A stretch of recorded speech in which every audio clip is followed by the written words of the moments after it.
Very good evening. You're watching Primetime News on TV1. For the News First team, I'm Yuki Pasha, along with our sign language interpreter Brian De Cruz via Zoom. Let's start off with a look at your headlines for tonight. Sri Lankan and Indian Air Force Joint Air Show held under the auspices of the President. Sagar Manthan Mercantile Marine Domain Awareness Center launched in India. Subject Minister's response on holding the Provincial Council elections.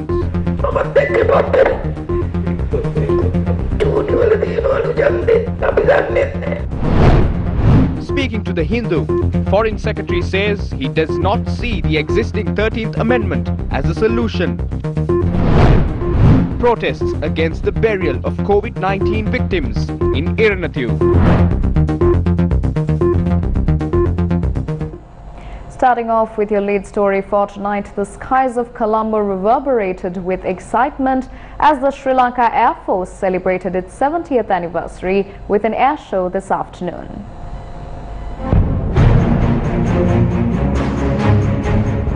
The air show organized by the Sri Lanka Air Force kicked off at the Goldface Green under the patronage of President Gotabaya Rajapaksa this afternoon. Several dignitaries, including the Air Force commanders of India, Pakistan, Bangladesh and the United States Indo-Pacific Command, were in attendance at the event. Defence Secretary Retired General Kamal Gunaratne, the Inspector General of Police and the Tri-Forces commanders were also in attendance. The Indian Air Force participated in the air show upon the invitation of their Sri Lankan counterpart. The air show got off to a start as the Bell 212 and 412 helicopters of the Sri Lanka Air Force flew across the skies of Colombo, demonstrating 70 years of pride and strength.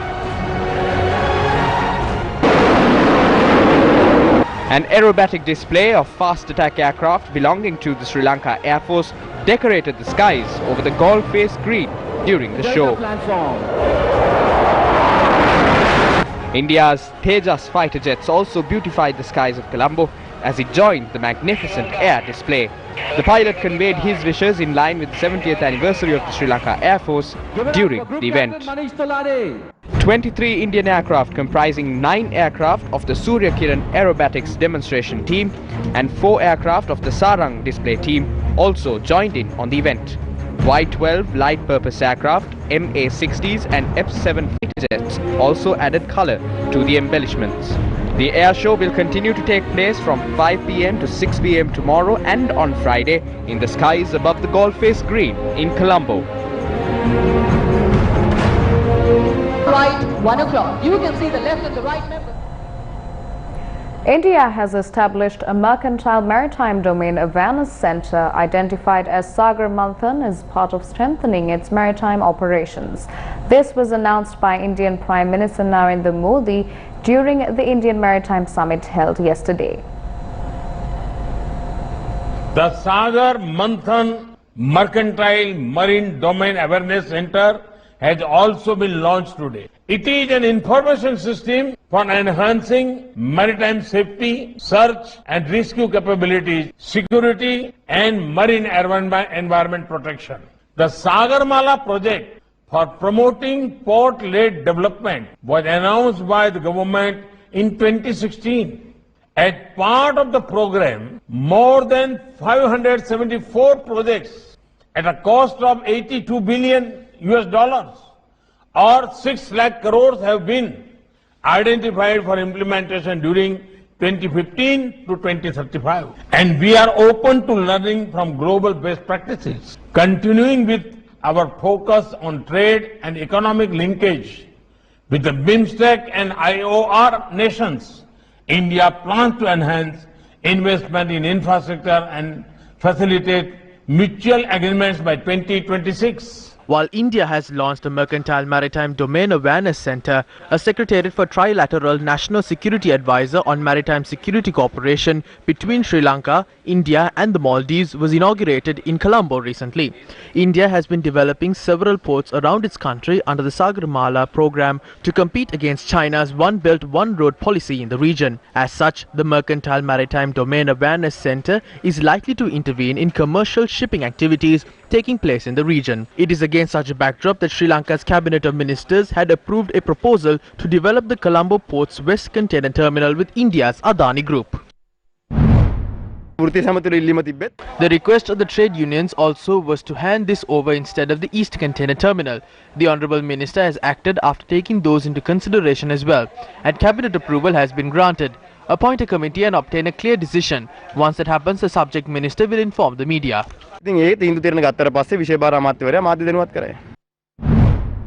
Official sources have expressed surprise at the mention of the approval by the Indian High Commission to Sri Lanka with regard to the public-private partnership with the Adani Ports and Special Economic Zone Limited on the West Container Terminal project of the Colombo South Port.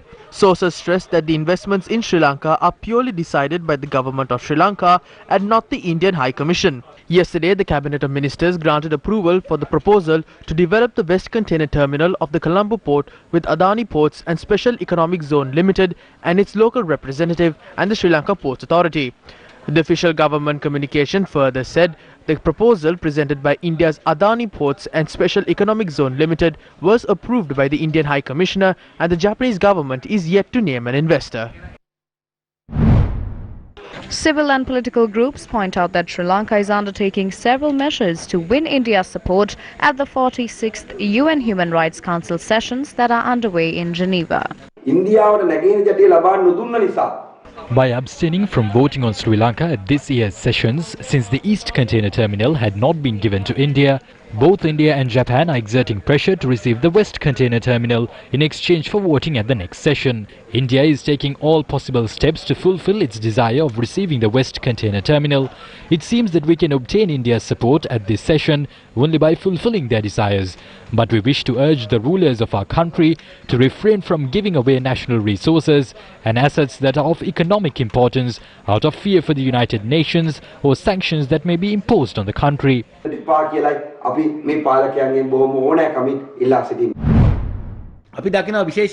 Minister Kehelia Rambukwala said that we would receive India's support.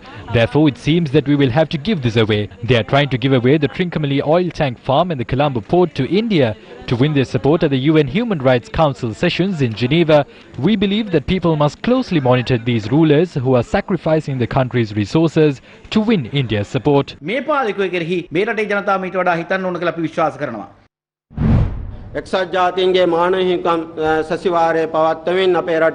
Various forces are trying to interfere with our country through the UNHRC sessions. As an example, India extends their support to us at times, and at times they do things which have harmful impact on us. We are afraid that our rulers have been deceived by their strategies and tactics. We are afraid that they will support us and lay claim to the valuable assets we have. We have to maintain ties with them, adhering to our foreign policies, but we cannot let them prey on our country. If that happens, we will come forward and line up the general public against that.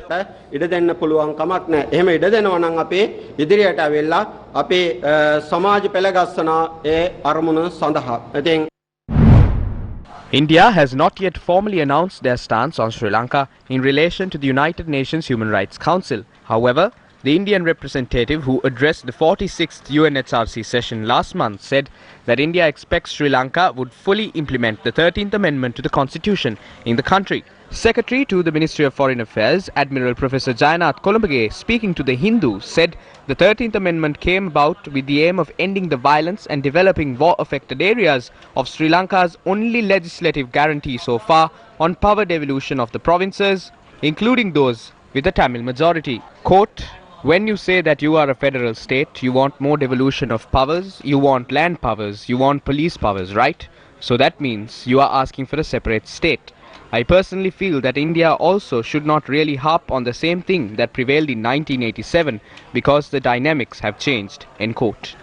Meanwhile, journalists queried regarding the news reports citing the preparation to hold the provincial council elections from the Minister of Provincial Councils today.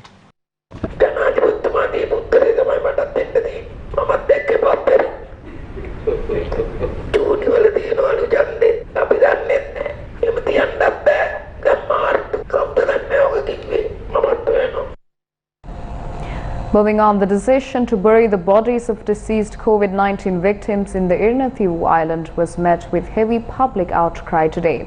Against such a backdrop, the Director General of Health Services said this decision was a temporary procedure. Residents of Iranathev lament that the burial of COVID-19 victims on the island would only cause health-related complications to them and further express their concerns on the risk of losing their livelihood, which is fishing. Do not bury the bodies here. There are many other areas which are suitable for burials. Adhere to the guidelines of the World Health Organization and carry out burials elsewhere. We just managed to get our lives back on track. This will only drag us back. The deceased should be buried, but not here, but in those respective areas. Yesterday, government sources claimed that the authorities have directed its attention towards identifying 6 other locations where COVID-19 burials could be carried out in the country. The sources added that while burials will be allowed in the Iranathev island as an initial measure, relevant parties had been notified to study and apprise authorities on 6 more eligible areas, including Puttalam, Ottamavadi and Mana. The Director General of Health Services also voiced his opinion on the matter today. We have appointed a committee comprising of several officials, including the Provincial Director of Health Services. They have been tasked with locating at least 1 burial site per province. The island was chosen after thorough study. We will have to take measures if the people protest. We intend to carry out burials in one corner of the island away from where the people live. Why are they turning this into a political game? It is a shame. Can an unwavering leader act like this? Respect the guidelines issued by the World Health Organization after careful scientific scrutiny. All other countries except for Sri Lanka follow those rules. Why are we isolating ourselves? This is a black mark on our reputation.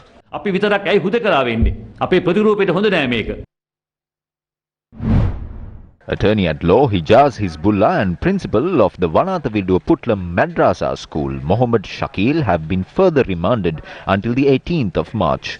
The duo was earlier arrested under charges of aiding and abetting and having close links with a terrorist involved in the April 21st attacks in 2019. The remand order was issued after they were produced before the Fort Magistrate Priyantha Liyanage today. President's Counsel Nalinda Indathisa, appearing for Attorney-at-Law Hijaz Hizbullah, requested the court to provide the documented notes to secure bail for his clients. The Criminal Investigations Department today submitted a confidential report to the court with respect to the investigations. Deputy Solicitor General Dilip Apir, appearing for the prosecution, urged the court to ensure the report is placed in a secure and a safe location, away from the reach of outside parties, considering the highly sensitive information it contains that also could impact future investigations.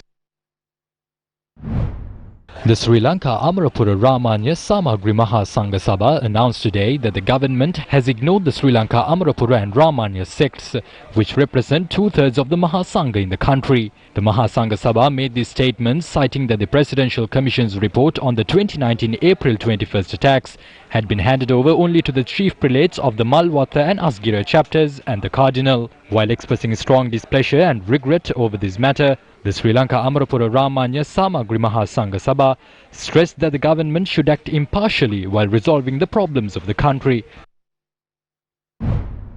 We know that the Grama Rakshaka unit has been established during the war with the LTTE to protect villages heavily populated by the Sinhalese. Similarly, a unit comprising Muslims was established to protect villages that are thickly populated by Muslims. These units had not returned their weapons to the military after the war ended in 2009. What happened to those weapons? The avant-garde company of Nishanka Senadipati used these weapons by blatantly violating the firearms ordinance. Intelligence units maintained a group including Zahra and Hashim from the Tawheed Jamaat sect. The Tawheed Jamaat movement and the intelligence units of the country's military divisions worked together after 2009. If salaries were paid to this group, then one can say that the April 21st attacks in 2019 was carried out by a team of individuals who were benefited from these funds. It was the incumbent president, Nandasena Gotabaya Rajapaksa, who served as the defense secretary at that time. Therefore, this couldn't have happened without his knowledge. A bomber identified as Jalil from the Hivala attempted to detonate his explosives at the Taj Samudra Hotel. But instead of doing that, he went to an inn in the Hivala. A senior police officer had said that an intelligence officer had been dispatched to meet Jalil at that time. If the bomber had been arrested, we could have uncovered vital information, including the root factors of the attacks. ඔහු අත්අඩංගුවට ගත්තා නම් මේ ප්‍රහාරයේ සුල මුල බොහෝ කරුණු අනාවරණය කරගන්න ඉඩ තිබුණා. What has the Gotabaya Rajapaksa government done within these 1.5 years apart from the Presidential Commission that was appointed to arrest the mastermind behind this? The Attorney General has said that a criminal investigation has to be carried out in order for him to take action. Has a criminal investigation been done in these 1.5 years? Society at present suspects whether this government is attempting to keep something under the wraps. We have that same concern as well. අද සමාජය තුල සැකයක් තියෙනවා මේවා ආණ්ඩුව වසා ගන්න බලනවාද කියලා. ඒකයි අපිටත් තියෙන ප්‍රශ්නේ. අපි ආණ්ඩුවට කියනවා මේක. We tell the government that this must be given to a local or an international investigative unit to carry out an independent investigation. This is like trying to take legal action against the people who did not prevent the murder instead of punishing the murderer. මිනිමරුව වළක්වන්න කටයුතු නොකරපු කට්ටිය තමයි ආරක්ෂාව දුන්නේ නැහැ කියලා නඩු දාලා තියෙන්නේ. In line with Black Sunday, we will stand with the national organizations as the Mahasangha. We will fight for justice against these Islamist extremists. ඉස්ලාම් මන්තවාදී ත්‍රස්තවාදී ක්‍රියාකාරකම සම්බන්ධව දිගින් දිගටම සාධාරණයක් ඉටු වෙනකන් කටයුතු කරන්න අපි පෙනී ඉන්නවා. And with that, let's toss over to a short commercial break. Do stay with News First. We will be right back. Struggling to find reliable plumbers, electricians, gardeners and other service providers? Bellboys got you covered. Welcome back to the news. The police today identified the remains of a sub-inspector of police who is suspected to have dumped a travelling bag containing the decapitated body of a woman in Dam Street recently. According to the police, the head of the woman is yet to be recovered. When did the incident take place? A travelling bag containing the woman's decapitated body had been recovered along Dam Street on the 1st of March.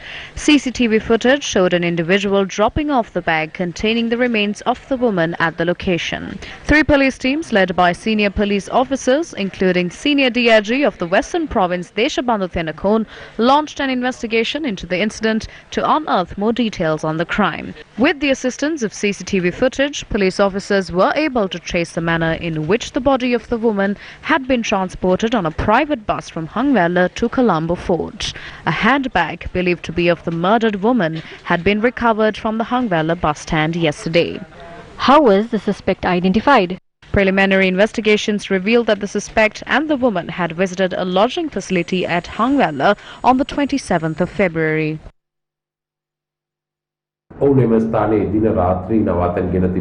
They had stayed the night at this lodging facility. At around 12 noon the following day, this individual had left the facility alone with the travelling bag. He had made the relevant payments as well. Based on the account provided by the employees, both of them had left the hotel on one occasion. CCTV footage has shown how the suspect had purchased a travelling bag at the Hangwala town on the 1st of March. The police had visited the suspect's residence in Badalkumbura Munaragala based on the accurate residential address and national identity card number provided by him to the lodging facility. The suspect's wife had said that the man had left the house on the 27th of February and had returned last evening. Police teams had then launched an investigation to arrest the suspect, who was believed to be in hiding at a nearby forest. However, they had been able to recover his body, which had been hanging from a tree. Police said that they had recovered a bottle of poison near the remains of the man. What have the investigations revealed? The acting magistrate of Avisaville carried out an inquiry into the lodging facility that the suspect and the woman had visited.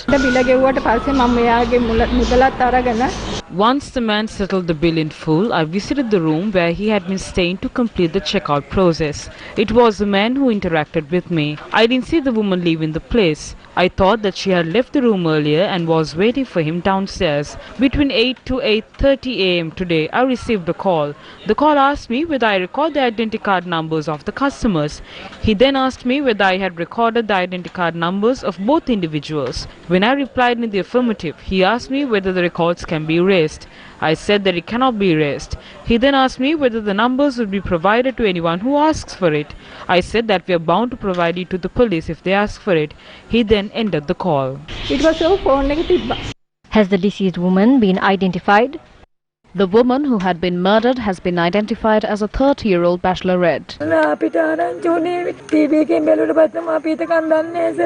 Who is the suspect believed to be linked to the murder? The suspect has been identified as a 52-year-old sub-inspector of police attached to the Bulletin police station. Police say that the man, who is a father of 3, had maintained a long-standing close relationship with the deceased woman. Meanwhile, police have recovered a note written by the sub-inspector before ending his life. The brother of the deceased woman was brought to identify the remains to conduct a post-mortem examination. The DNA samples of the mother and the brother must match with the deceased to confirm her identity through biological methods. We will then be able to divulge more details on her.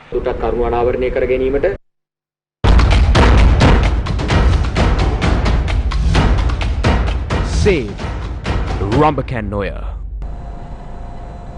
The struggle to protect the precious ecosystem surrounding the Rambakanoya continues to persist in the country. Today, on International Wildlife Day, we allowed this voice to be heard during a meeting of the government, the mandape. It should be made clear that this is a catastrophe and that the forest will be destroyed. The culture of these people is being destroyed. We must protect the nature. If we destroy our own assets, who will protect our forests? To whom will these lands be entrusted? Herds of cattle were brought to these lands, and the wild animals have had their habitats taken away. People are now encroaching on these lands. As a result, the elephants are dishing out punishments by attacking the houses of the people.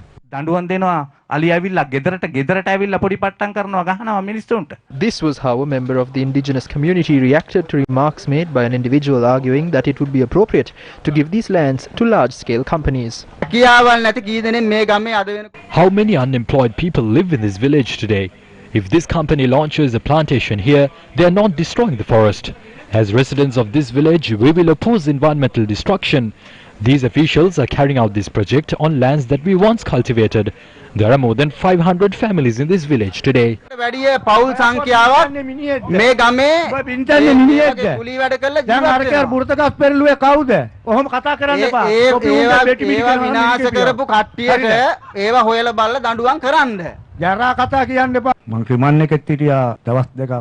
I was remanded for 2 days, but it was not because I had committed theft or murder. It was because we love the environment. My time will come to an end shortly. These forests have been protected from the period of our ancestors. Although they consumed meat, they did not harm the environment. They did not set fire to forests or carry out deforestation. The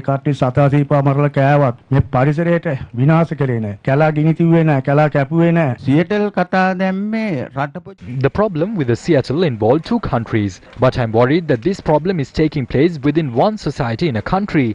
Even an ant must be given its place in the environment. We can only live on this land. We can't claim ownership of it.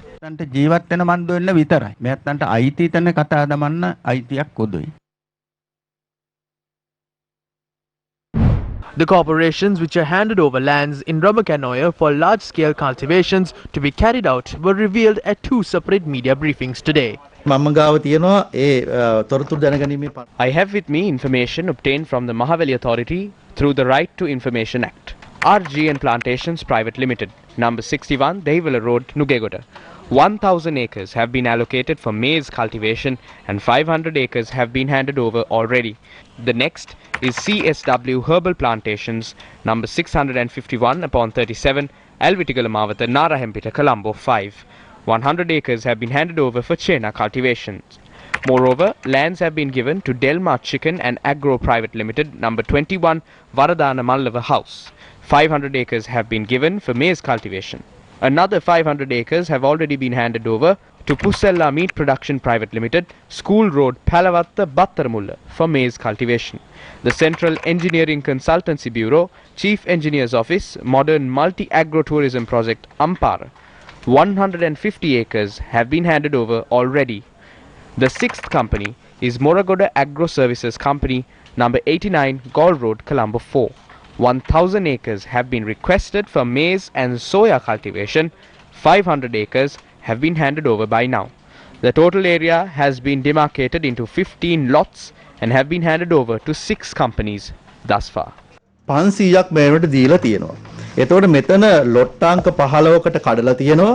ඒකෙන් මේ සමාගම් 6කට දැන් දීලා තියෙනවා. ආවෙනම් මෙරටේ වනේ රකින්නවා. ඒ බලේ They ascended to power based on the promise of preserving nature.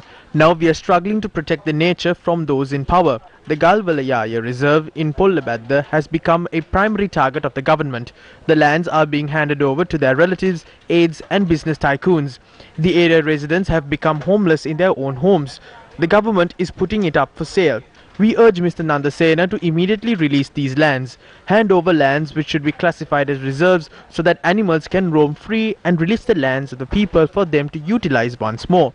If not, we will not let go of this struggle. මිනිස්සු භුක්ති විඳපු ඉඩම් මිනිස්සුන්ට දෙන්න. නැත්තම් සටන අතාරින්නේ නැහැ. The Samakizana Balavege was named as an eco-friendly party today in line with World Wildlife Day.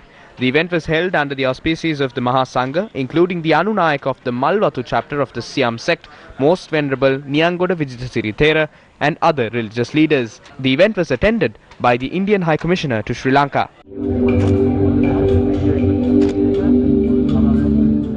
Leader of the opposition, Sajid Premadasa, signed the Statement of National Environmental Preservation at the event. The philosophy of every political party in Sri Lanka must be an eco-friendly philosophy. What we have to say is that the future of Sri Lanka is dependent on those who initiate this eco-friendly philosophy. Therefore, we will bestow our blessings for this initiative that is being done under an eco-friendly concept. This is the foundation needed for the well-being of humans and the world.